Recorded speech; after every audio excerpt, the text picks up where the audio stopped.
All right, the Synergy Edition SanTan rifle. Let's go over it.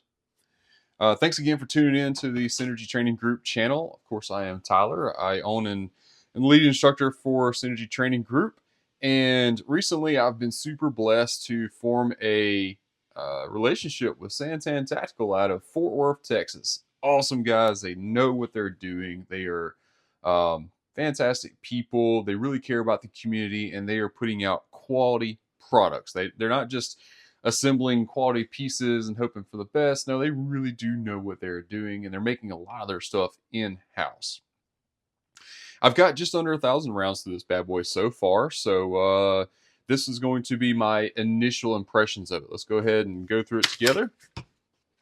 Go ahead and remove the source of ammunition. I usually keep this thing patrol ready, and that is empty chamber, full mag. Let's see here. We'll lock it back. Nothing in the chamber, no mag. Happy day. We can start with this. So, what this rifle is at its core is their normal matched receiver set. So the upper and lower come from one block of aluminum milled together, so they're matched set 70-75. They have their own wedge lock rail. Again, they extrude machine all of this in-house. A5 system with the BCM buffer in it. And I spec'd out everything else. So I wanted a 13.9 inch barrel because that's as low as I can go and still be able to pin and weld all of your major common muzzle devices. So if you wanted to order up one of these, but you don't like the chemo, you can have something else pin and welded on there, and you're still going to be at 16 inches. Happy day. I specifically wanted the Magpul DTPR stock as well because I love shooting two-gun matches, and I'm going to get into QP matches soon. I love the bag rider design, built-in QD limited rotation QD cups as well, and it is very tight to the tube. It's got the dual tensioning in it and all that good jazz. I love the angle here at the end.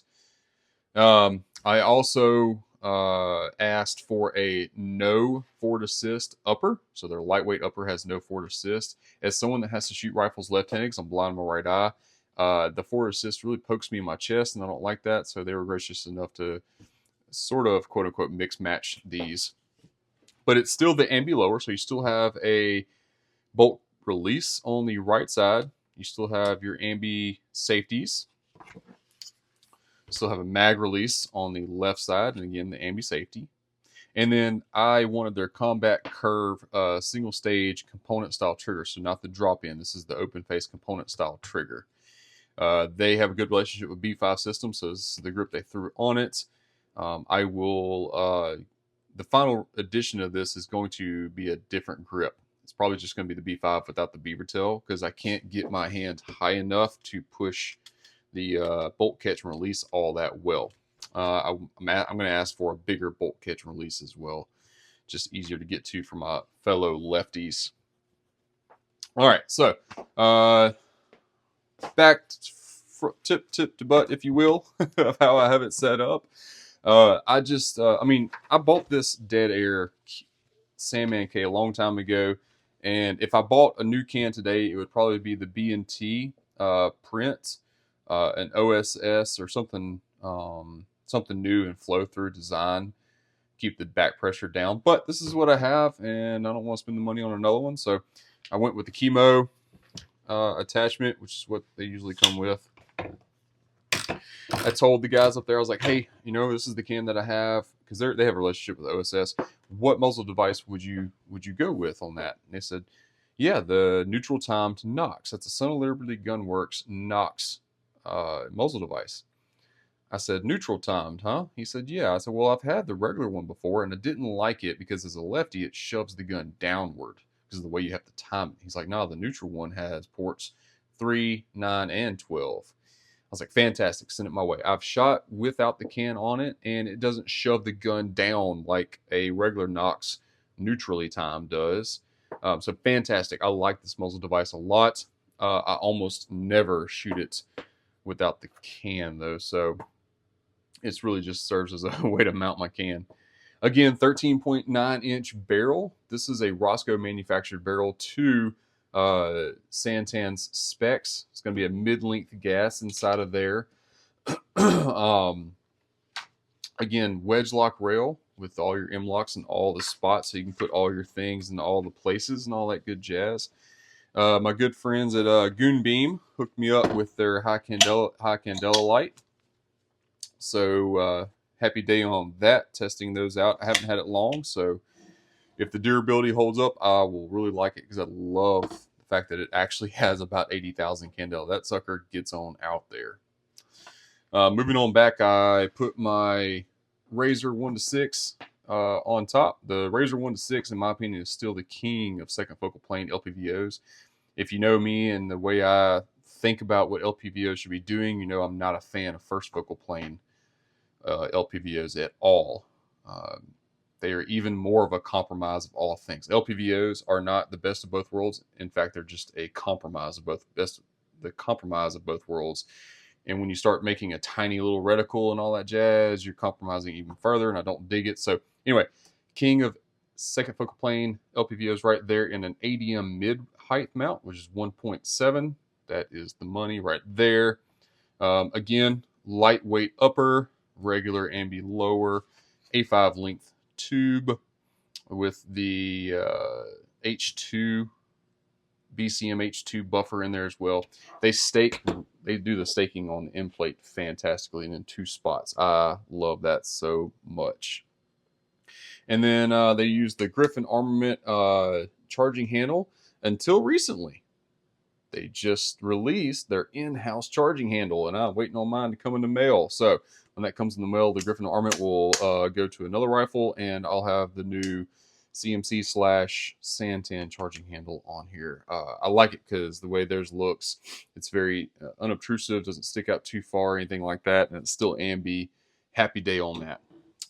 Ed Sherman, I always get that wrong. Sling, just had it laying around. I like how lightweight and simple it is. So, another cool thing I love about these receivers is the fact that you get so many options. So many options. I mean, at the ends is how your sling should be for general purpose SPR, GPR rifle use. But if you were doing the door kicking thing and you want your slings closer, or maybe even if you're still stuck in 1992 and you want a single point option, you got all those options for your sling mounting. And I absolutely love that feature. Let's break it open real quick, and I want to show you a little bit more on the inside, specifically the BCG. I love their design. Now, this sucker is very tightly fit, as you can tell, no slack at all in that sucker, and that's achieved again by them matching out of one block of aluminum, the upper to lower. There is no tensioning screw. That's all just from them machining it to perfect specs. Anyway, all right, let's get the bolt out and we'll go over that. It's pretty slimy and all that jazz, so we'll just set that right there for now. Set this kind of here-ish. Yeah, that'll work. All right. Check this bad boy out. This is a beautiful design. If you said, hey, Tyler, design me the perfect bolt carrier group that will withstand anything and perform, this is exactly what I would do. I would give you 3 venting holes, DLC coated, and 2 ejectors. That's exactly what I would do, right? And you'd have a stronger spring in the extractor, which is exactly what they did. There's no extra weight cut out. There's no gimmicky gas blowing out of weird ways and all that jazz. It really is just a mil-spec style BCG, just improved. And DLC coating is fantastic. I love DLC. Let's wipe it down real quick. We'll give you a better look at all the fitting and everything. I've already done my little testing here.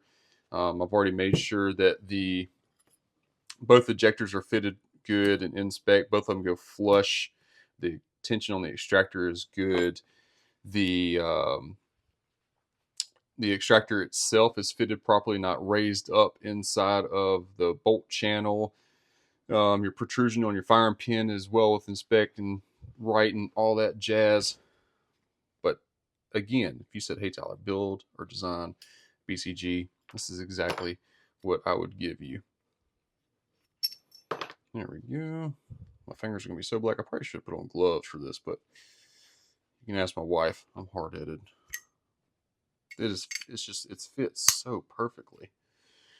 Nothing crazy. Again, regular old gas rings, timed correctly. Again, still with the DLC coating. No crazy weird cuts on the bolt face, nothing like that. Just a good old mil-spec style BCG, but with 2 ejectors and a stronger spring in the extractor and one more vent hole on the side there.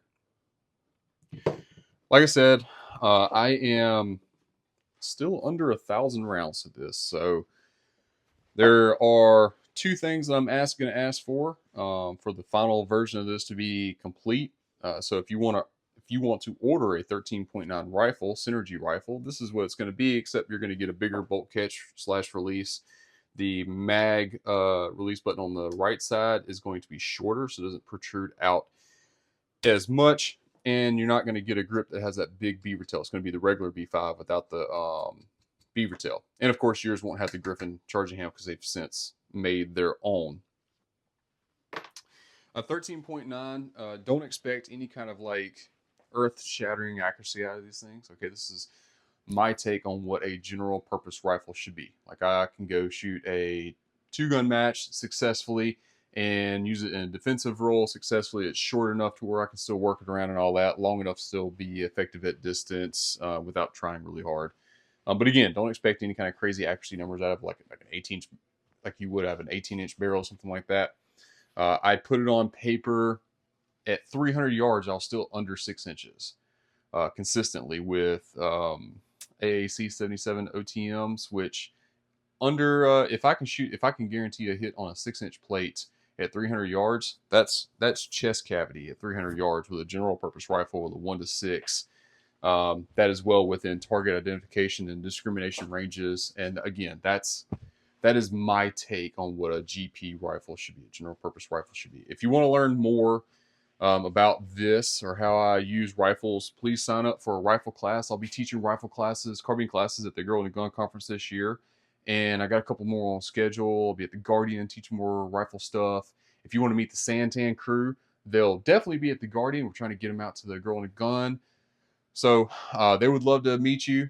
They'd love to put a rifle in your hand so you can test it out as well. If you want to order one up, make sure to use the code Synergy20 for 20% off. That counts at CMC triggers as well. So if you want a new trigger, you'll get 20% off on that. If you're in law enforcement, reach out to me. I can help you with LE orders, even bigger discount. We'll get you and your department hooked up.